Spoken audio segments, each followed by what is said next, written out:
അച്ഛൻ കിടന്നു വിനയാ, അല്ലെങ്കിലേ അച്ഛന് തീരെ വയ്യാത്തതാ. നിനക്ക് പറഞ്ഞേ പറ്റൂന്നുണ്ടെങ്കിൽ പോയിട്ട് നാളെ വാ.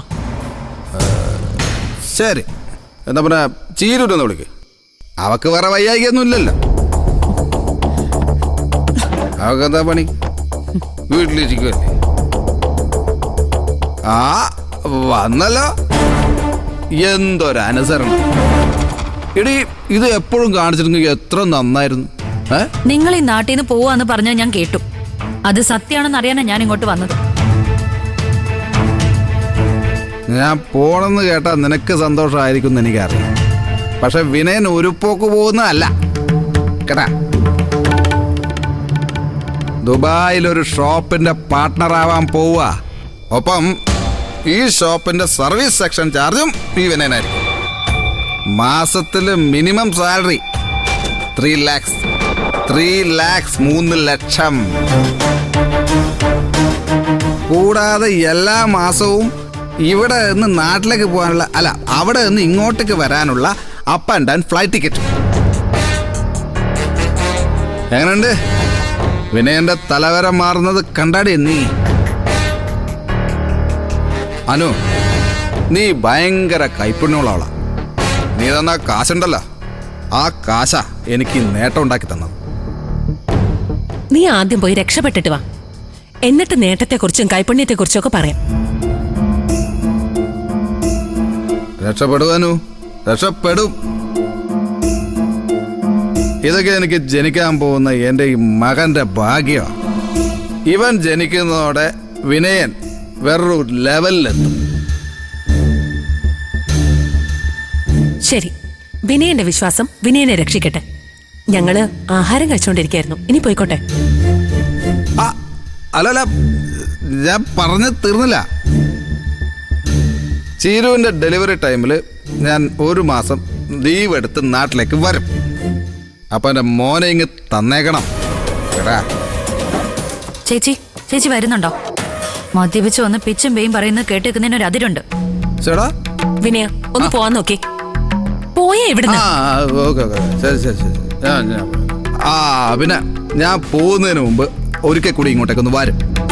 എനിക്ക് അച്ഛനെ കണ്ട് അനുഗ്രഹം വാങ്ങിക്കണം, പിന്നെ അനുവാദം വാങ്ങിക്കണം. അപ്പോൾ എല്ലാം പറഞ്ഞ പോലെ ഗുഡ് നൈറ്റ്. Good night. മോനെ, അച്ഛൻ പോട്ടടാ. എൻ്റെ മോനോട് പറയണ പിന്നെ എനിക്ക്. Good night.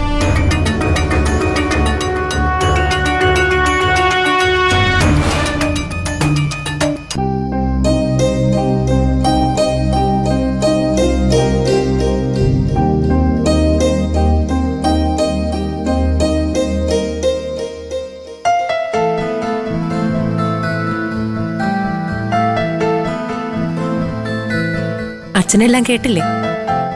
കേട്ടു. നീ കൊടുത്ത 15 ലക്ഷം അത് ദുബായിൽ കൊണ്ടേ കളയുന്ന ലക്ഷണമാണല്ലോ. എന്താന്ന് വെച്ചാ ചെയ്യട്ടാച്ചാ, നമുക്ക് ചീരുവിന്റെ മക്കളെ കിട്ടിയല്ലോ, അത് മതി. അച്ഛൻ നാളെ പഞ്ചരത്നത്തിലേക്ക് പോകുമ്പോ ഞാനും മക്കളും കൂടെ വന്നോട്ടെ. എനിക്കിവിടെ നിൽക്കാൻ വയ്യ. എന്താ ചീരു നീ പറയുന്നേ? അയാൾ ഇതുപോലെ ഓരോ കാര്യം പറഞ്ഞ് വീണ്ടും വരും ചേച്ചി. എനിക്ക് വയ്യ അയാളെ സഹിക്കാൻ. ചേച്ചിക്കും അതൊരു ബുദ്ധിമുട്ട്. ആദ്യം അയാൾ എവിടേക്കാന്ന് വെച്ചാ പോട്ടെ. പോയെന്ന് ഉറപ്പായ ശേഷം ഞാനും മക്കളും ഇങ്ങോട്ട് തിരിച്ചു വരാം. അതുവരെ ഞാനും എൻ്റെ മക്കളും പഞ്ചരത്നത്തിലും സ്വസ്ഥമായി ഇരുന്നോട്ടെ അച്ഛാ.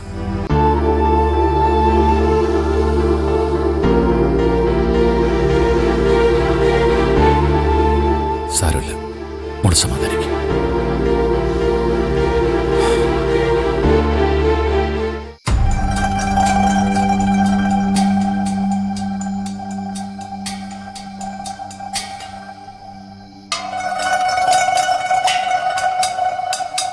മോളെ, നീ എന്താ ഇങ്ങനെ ആലോചിച്ചിരിക്കുന്നത്? ഞാനിനി എന്ത് ചെയ്യണമെന്ന് ആലോചിച്ചിരിക്കുമായിരുന്നു. എന്നിട്ട് മോളെന്ത് തീരുമാനിച്ചു? സത്യേട്ടന്റെ വീട്ടിലേക്ക് തിരിച്ചു പോവാന്നാ ഞാൻ കരുതുന്നത്. എന്നെ അവിടെ നിന്ന് ആരും ഇറക്കി വിട്ടതൊന്നും അല്ലല്ലോ. വേണ്ട മോളെ, ഇപ്പോഴത്തെ അവസ്ഥയിൽ നീ കുഞ്ഞിനെയും വയറ്റിലിട്ടുകൊണ്ട് ആ വീട്ടിലേക്ക് കയറി ചെന്നാ ശരിയാവില്ല. മോളെ, ഈ സമയത്ത് നീ ഇവിടെ നിൽക്കുന്നതാ നല്ലത്. ഇനിയും ഞാനിവിടെ നിന്നാ പിന്നെ എല്ലാ കാലവും ഞാൻ ഇവിടെ തന്നെ നിൽക്കേണ്ടി വരും. അതുകൊണ്ട് ഞാൻ പോകുന്നതാ നല്ലത്. പിന്നെ സത്യേട്ടൻ ഈ കുഞ്ഞിനെ വേണ്ടാന്ന് പറഞ്ഞാ ഞാനും വേണ്ടാന്ന് തന്നെ വെക്കും. ഛെ, നീ എന്തൊക്കെയാ മോളെ ഈ പറയുന്നേ? ആവശ്യമില്ലാത്ത വാക്കുകളൊന്നും നാവെടുത്ത് പറയരുത്. സത്യനൊരിക്കലും കുഞ്ഞിനെയും നിന്നെയും വേണ്ടെന്ന് വെക്കില്ല മോളെ. അതെ, സത്യന് നീയെന്ന് പറഞ്ഞ ജീവനാ. എനിക്കങ്ങനെ തോന്നുന്നില്ല. മനുഷ്യരുടെ മനസ്സിൽ എന്തൊക്കെ ചിന്തകളാ ഉണ്ടാവുന്നതെന്ന് ആർക്കറിയാം. അതുകൊണ്ട് അവരെ കൊണ്ട് എന്തൊക്കെ ചെയ്യിപ്പിക്കുമെന്ന് നമുക്കൊരിക്കലും ഊഹിക്കാൻ പോലും കഴിയില്ല. സത്യേട്ടനിപ്പോ സച്ചി സാറിന്റെ അടുത്ത ജോലിക്ക് പോയേക്കുന്നെ. അതിന്റെ പിന്നിൽ എന്തെങ്കിലും ഉണ്ടോയെന്ന് എനിക്കറിയില്ല. എന്തിന്റെ പേരിലാണെങ്കിലും ജീവിതം വച്ചൊരു റിസ്ക് എടുക്കാൻ എനിക്ക് പറ്റില്ല. സത്യേട്ടനെ എനിക്ക് നഷ്ടപ്പെടാൻ ഞാൻ ഒരിക്കലും സമ്മതിക്കില്ല. നീ ഓരോന്നൊക്കെ ആലോചിച്ചു കൂട്ടി വെറുതെ പേടിക്കാതെ. അങ്ങനെ ഒന്നും സംഭവിക്കില്ല മോളെ. സത്യൻ നമുക്കറിയാത്ത ആളൊന്നും അല്ലല്ലോ. ആരെയും നമുക്ക് ഒരു പരിധിയിൽ കൂടുതൽ വിശ്വസിക്കാനൊന്നും പറ്റില്ലമ്മ. സത്യേട്ടന്റെ അമ്മയുടെ സ്വഭാവം അറിഞ്ഞുകൊണ്ട് തന്നെ അവരുടെ വാക്കുകള് സത്യേട്ടൻ വിശ്വസിച്ചില്ലേ? അതിന്റെ പേരില് ഇവിടെ വന്ന് വഴക്കടിച്ചില്ലേ? മനുഷ്യന്റെ മനസ്സ് എപ്പം വേണമെങ്കിലും ഇളകാം. അത് ഇളക്കാൻ വേണ്ടി ഓരോ പെണ്ണുങ്ങൾ ഒരുമ്പിട്ട് ഇറങ്ങിയ പിന്നെ പറയാൻ വേണ്ട. അച്ഛൻ സത്യേട്ടന്റെ അമ്മയെ വിളിച്ച് പറ, ഞാൻ ഈ കുഞ്ഞിനെ വേണ്ടെന്ന് വെക്കാൻ തയ്യാറാണെന്ന്. മോളെ, അതെ അച്ഛൻ, എനിക്ക് സത്യേട്ടനാ വലുത്. സത്യേട്ടനെ നഷ്ടപ്പെടാതിരിക്കാൻ ഞാൻ എന്തും ചെയ്യും. എന്തും.